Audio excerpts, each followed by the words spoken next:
What's up, YouTube family? How y'all doing today? I've been working a lot. That's why I ain't been doing my videos. This like my first video in like a month. I work 6 days a week. I think almost like close to 100 hours a week. So I've been getting killed. But when you're a man, you got to make sacrifices to be able to feed yourself and house yourself and be self-reliant. You can't be calling around asking for loans and asking for places to stay and just being like being a leech when you a man. I'm just saying, and even in the Bible it states a man don't work, a man don't eat. So sometimes you just gotta bite the bullet and be uncomfortable so you can be comfortable. I'm gonna say it again. Sometimes you gotta be uncomfortable so you can be comfortable. And but I didn't forget about y'all. Everything's still the same. Um, didn't find a wife yet. That's cool. I'm not tripping on that. I got God, so we be kicking it. I still got 5 months clean off the marijuana. April makes 5 months. I've been clean since October of last year. So November, December, January, February, March, April. Next month will be 6 months clean. So any mind-altering chemicals, even alcohol. I don't really do alcohol. Um, I think that's the catalyst or the foundation for my success. Just being clean. Um, just abstaining from mind-altering chemicals. It has let me see life clearer. I can see life real more clearer now, and see all my goals in front of me and all my objectives. Um, you can it's only marijuana, but it still has dependency properties. You can still be dependent on it. It can make you lazy. Um, and unmotivated. The job that I have, I drive cars, so they can random drug test you and I can be terminated because there's the marijuana in my system. So even the job that I have requires me to not do drugs. They say you can do whatever you want to do when you get off the clock, but they can still random drug test you. And if your urine is dirty or have drugs in it, you can be terminated. So I think that it helps me all the way around the board just to stay clean, and it makes me more credible uh, in the sight of people when they know that you're sober and you're not getting high. So that's been a big step for me in my life as far as putting the marijuana down and not abusing any illegal substances or any substances. Um, that's been the foundation for my success, and not chasing women around, and just being respectful to them. And if I find somebody I want to build a union with, so be it. If I don't, just die and go to heaven, go see God. So I don't really trip too much. Like I said, I'm a man, I have desires, but as long as I got God and we kicking it, I find joy in serving him, and I find fulfillment in serving him. So if he send me somebody, he do. If he don't, oh well, I still got him. So I ain't, it's not the end of the world. But look, today's video is going to be about how chosen ones are a magnet. How chosen ones just attract good and bad people. And like when you're a chosen one, that you attract people because they see the light in you. They see the God in you. They see something in you that they like, that's different from the rest of the world. That they see the sincerity. They see that you're genuine. They see that you're honest. They see that you're trustworthy. They see that you're reliable, and that you have a lot of wisdom that may can help their life. And that's why you're such a magnet, that you attract people that you don't got to say a word. Just your energy is so powerful that when you walk in any room, all eyes are going to turn on you. They're like, people gonna try to figure out who you are, who is this person, like, where did they just come from? That you don't even have to speak a word. Your energy speaks for you. The positive energy, the genuine energy, the sincere energy. And you're going to attract negative energy too, because people are going to be irritated by your light. They're demons. They're toxic traits. Their wickedness is going to be irritated because they're going to see that you're pure and positive. So you're going to attract good and bad people. When you step out in public, when you go to different functions, the workplace, You want to attract good and bad people. The good people, they just want to learn, get to know you and be a friend.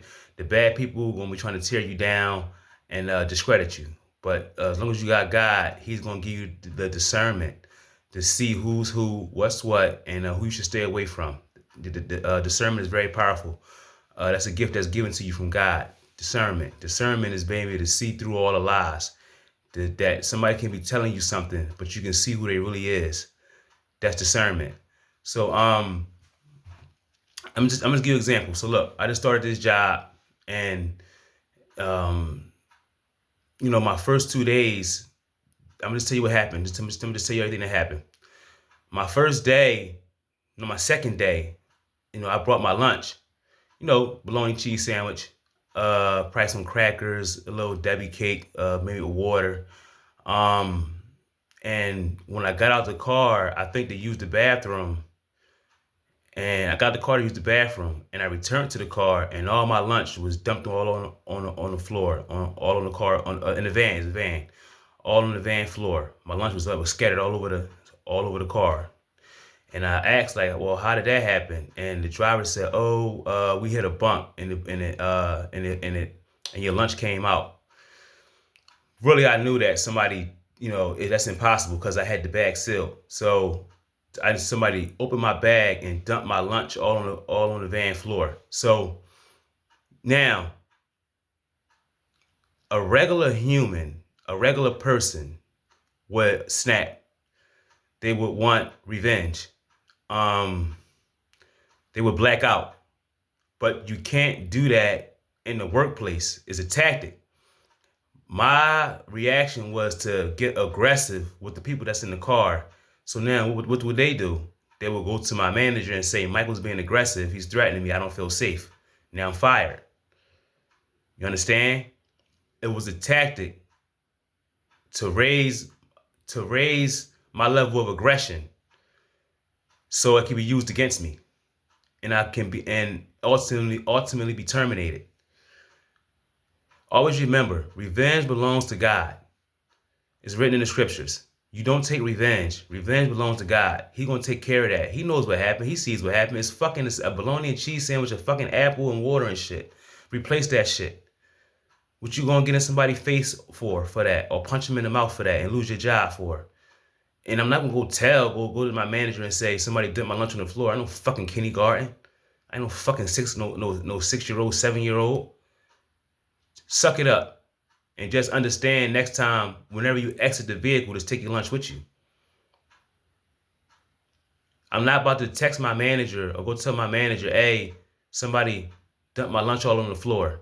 Like I'm a fucking 7-year-old, 8-year-old. You understand? Nor am I going to raise my level of aggression over a fucking bologna and cheese sandwich. I just know what's at play when I go to work. The tactics. Because chosen ones, people see you as a threat. They see you as somebody that's superior. So they're going to use every tactic that's known to man to get you terminated or make you quit. Everybody is not mentally tough. It's a mental toughness. That if somebody just started a job and their lunch get dumped all over the floor, they're gonna quit. In their mind, I don't gotta put up with this, or fear, because they're gonna feel outnumbered.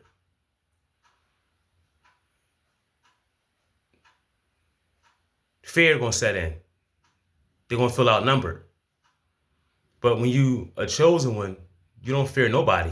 You only fear God. Why the fuck would you fear a human? You should fear the wrath of God. Fuck a human. My thing is, if somebody feels some type of way or feel like I wronged them any type of way, we get off at 8 o'clock. Once we punch that clock, it's fair game.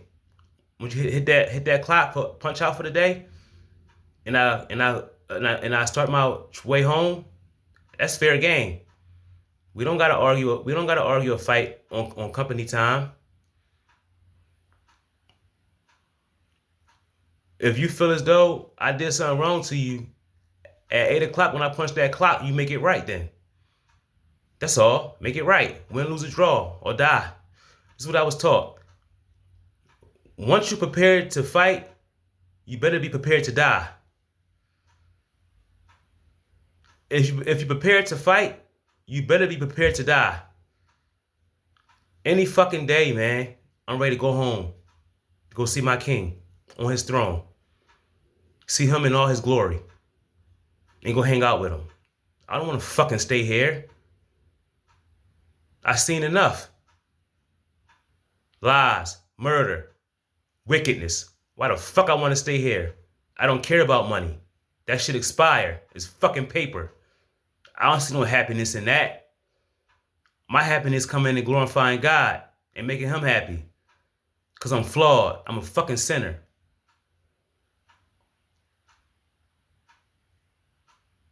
And he still thought that much of me to say, I still want you on my team. Flawed and all.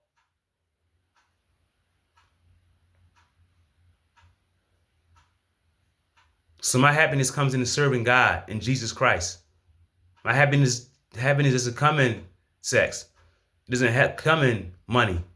It doesn't come in material things.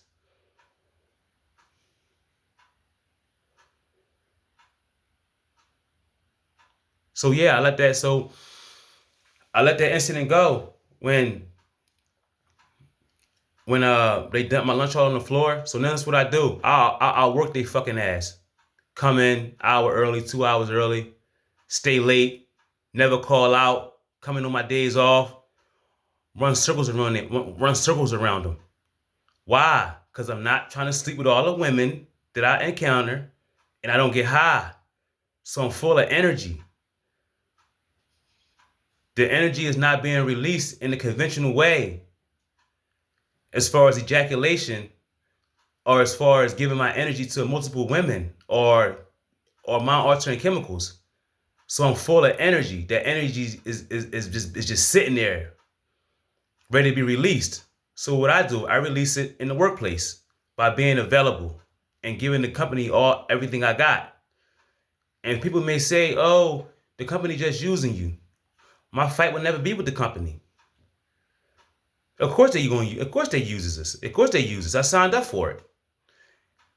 That if I don't like working for a company, you save your money and you go be an entrepreneur and work for yourself. Generate a revenue and an economy for yourself if you don't like working for a company. So I would never try to go in and step in and try to start a revolution at a company. That the revolution should be you quitting and building an economy for yourself. Whatever that may be, whatever you're good at, whatever I'm good at. That I don't have to work for a company no more. That I have enough money saved, put up, to where as though I can try to generate a revenue for myself.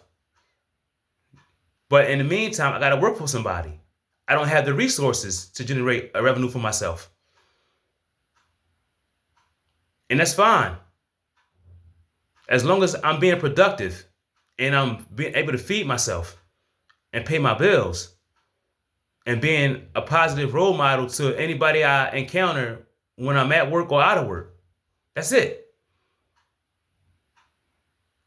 But yeah, man, chosen ones are magnets that you want to attract good people and bad people. So when I first started, I told you what happened to me, that my lunch got dumped all on the van floor. So I just thought to myself that when somebody else knew that I'm going to treat them in the opposite way of how I was treated when I first started, as far as make them feel comfortable, make them feel respected, make them feel safe. So basically, I was a sacrificial lamb that I had to go through wickedness so other people can be treated fairly when they come, as far as being respected. So now when the new people come after me, I make sure that they treat it with respect and treat it in a way to make them comfortable to come to work. And if anybody has a problem with that, or if anybody treat them badly, they got to see me. In the Bible it says, in the Bible it states, you stand up for the rich. I'm sorry, you stand up for the poor, not the rich. You stand up for the poor. You stand up for the elderly. You stand up for the handicapped. You stand up for the women. You stand up for the kids. Even if it means giving your life, you stand up for them. So my sacrifice made it safe for other people, that they won't be treated the way I was treated. I'm going to make sure of that. Or if you think you're going to treat them bad, you got to see me. Just like that. And I don't give a fuck.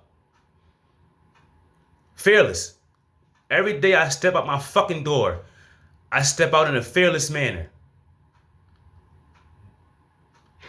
Ready to die. Every fucking day.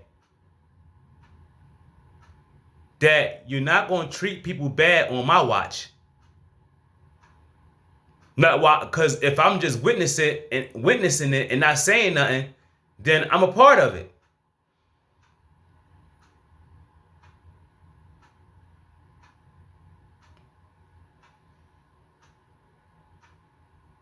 Nobody should feel uncomfortable in any setting, any function, any workplace, none of that. Whereas though they feel people are going to sabotage their lunch or try to intimidate them. Nobody should feel uncomfortable to come to work because of fear of their coworkers harassing them. So now when new people come to the job, I treat them with respect. I make them feel welcome. I show them things, the ins and outs about the job detail, what's required, and make them feel welcome and safe so they want to come to work. Sometimes you can't go to management and tell them everything that's happening. That you have to deal with situations yourself without violence. And you have to deal with it diplomatically. That if it do resort to physical violence, it has to be off the clock, off the company time, on your time. If somebody feel as though they want to take it there. I'm just being honest.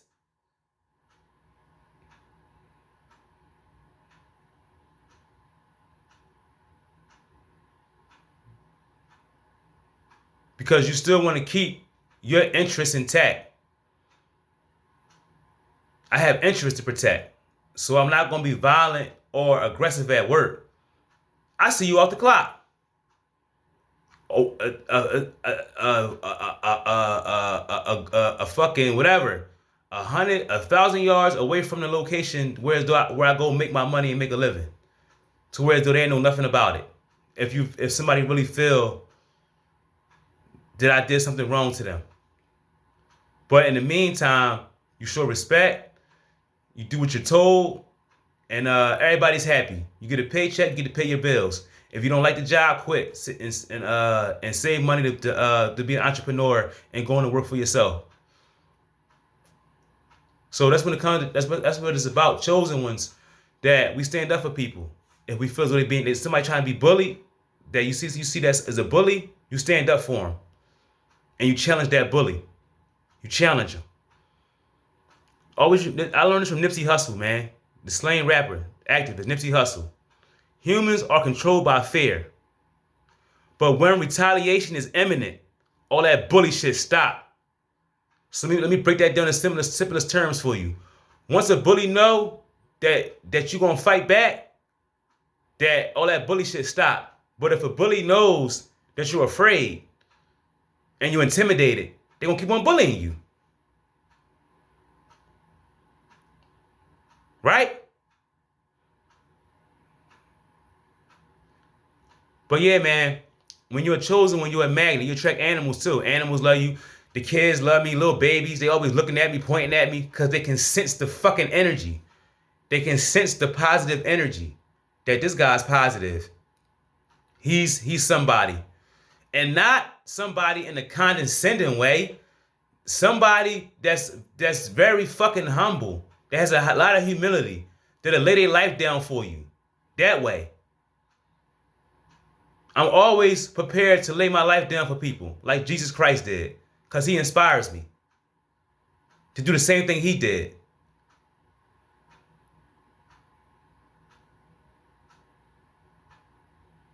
That's where I find happiness. That's where I find fulfillment. Not in money, not in sex, not in material things, not in sports, not in television. Diving off the deep end. That's where I find happiness. Diving off the deep end.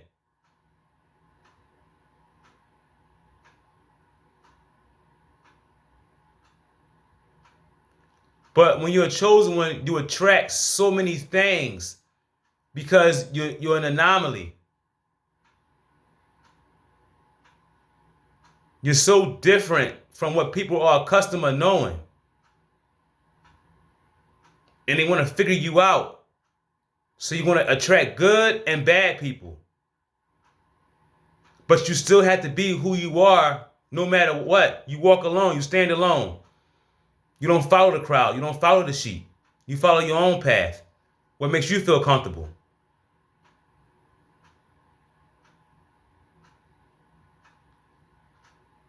Somebody else's expectation is not your expectation.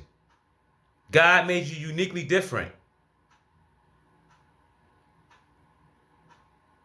So I'm 37. I like older women. Most guys around my age, they want a young girl. Early mid-20s. No, I like women 45, 50, 55, 60. Still look good. I'm not chasing the outer appearance. I'm chasing the spirit. When it comes to sexual intercourse, you're going to reach what you're going to reach. It just comes in different packages, man. As a man, I'm going to reach, I'm going to reach what I'm trying to reach. It just comes in different packages. Right? What are you trying to achieve when you sleep with a woman? What are you trying to achieve? Right. You're trying to what? Bust a nut, right? So a 20-year-old gonna give you the same thing a 45-year-old or 50-year-old woman gonna give you the same thing. A 20-year-old gonna give you the same thing they're gonna give you. You're gonna bust your nut and go to sleep. I don't want to be too graphic, sorry, but I'm just keeping it real. It just comes in different packages. Right? You're just trying to achieve a nut. So you don't gotta put too much stock in what she looks like. You're going to achieve what you want to achieve. So let's go off the spirit. Are y'all compatible? Does she share the same interests? Is she a believer in Jesus Christ? You know? I told a couple of people I work with, I like older women. They say I'm nasty. How is that nasty? But if I say I like a 16-year-old girl, I'm a sex offender. I'm a pedophile. So what is it? You can't fucking win. Right? You can't win. I say I like older women. You nasty. How is that nasty? So I'm supposed to live up to your expectation of me wanting somebody around my age or younger. No, fuck you. That's my life. Last time I checked, when I was on welfare, you wasn't giving me no resources. So why am I listening to you? If I want a 50-year-old woman, that's what I want. If that makes me happy, I don't give a fuck about nobody else's expectation. Yet, always remember too, don't let somebody put their expectation on you. If you like 45, 50-year-old women, more power to you. What you like has no bearing on my life. Your expectation has no bearing on my life. So I want to live my life and do the things that I'm comfortable and happy with. No matter what the sheep think. But yeah, chosen ones are very they're you're a magnet that animals, kids, women, men, everybody wants to be around you because you're a positive influence, you're a positive light. They see you genuine, they see you sincere, and they can trust you. The negative people, they want to tear you down and try to dim your light, but it's impossible. You're just too fucking powerful. God placed something special in you, so you can be a representative of Him in the world, an extension of Jesus Christ. That's all. But yeah, I hope y'all enjoyed the video. My life is good. My life is doing better. I'm about to go find me a place sometime within the next 2 weeks. Get off my mom's couch. 'Cause listen, man. Be transparent. Tell you the truth, man. I just been saving money so I can find me a place so I can get off my mom's couch, and I can't afford a vehicle. It's just I can't. It just I can't afford the insurance and the maintenance, but I can afford somewhere to stay. So I just use public transportation. I got a bike too, so I'm gonna use that as my as a way a means to get around where I gotta go. As far as the bike and public transportation, I ain't gonna really. I have plenty of cars, man. It's just they headaches if you can't stay up with them as far as the insurance, the inspection, the maintenance, the gas. It's just a liability to me right now. I can't afford that, but I can afford to pay for somewhere to stay, and that's because I'm employed, and God worked through a woman to help me get on my feet. As far as the lady that hired me, she's pretty cool. She's nice, but I'm gonna keep the positive energy, the positive attitude, not let negative people try to dim my light and bring me down. And bring me down to their level because I'm a God, and I'm treated as such. I'm carried as such, and be fearless and never be a coward. But I love y'all very much, and let me say a prayer real quick before I close out. And just know that the topic today was chosen ones are a magnet. You attract everybody. That everybody wants to be around you because you're so positive. But I want to say a prayer, close out. Lord God, Heavenly Father, thank you for your grace, your mercy. It's sufficient. Thank you for wanting to be a part of my life. Thank you for being in my life. Thank you for being patient with me, even when I was in sin, blatant sin. And I still wanted to be a part of the world, but you was patient with me, and you showed me that you wanted to take me out of the world, and you wanted to use me as a vessel to spread the gospel and spread your message, and give people hope, and be positive to people, love people, and thank you for allowing me to be the sacrifice for people, so they can have a better life. And you do so much for me, and I don't know where I'd be without you. I love having you around. I love talking to you. I love spending time with you. You give me so much joy in serving you. And even when I think that I'm not living up to a high standard or your standard, you always let me know that I am. And I always beat myself up because I try to be perfect, but that's impossible. There's only one person that's perfect, and that's Jesus Christ. And there would be no need for him if I was perfect. So I'm not perfect. So it's need for him. And I appreciate everything you do for me. I appreciate all the things you provide me with. And big or small. I appreciate you answering my prayers. I appreciate you hearing my prayers. I appreciate you just using me for whatever need it may be, so you can be glorified. And Father, if anybody going through any sin or going through any hardship, I pray that you use me to help them get out of that sin and get out of that hardship. You use my sacrifice, you use my story, you use my testimony to prove you're real, to prove you're loving, to prove you're kind. And you're wonderful. You're so wonderful. You're an awesome God. Awesome God. A firm God. Very firm, but you're awesome. And every day I'm ready to die for you. You're my champion, my hero, my king.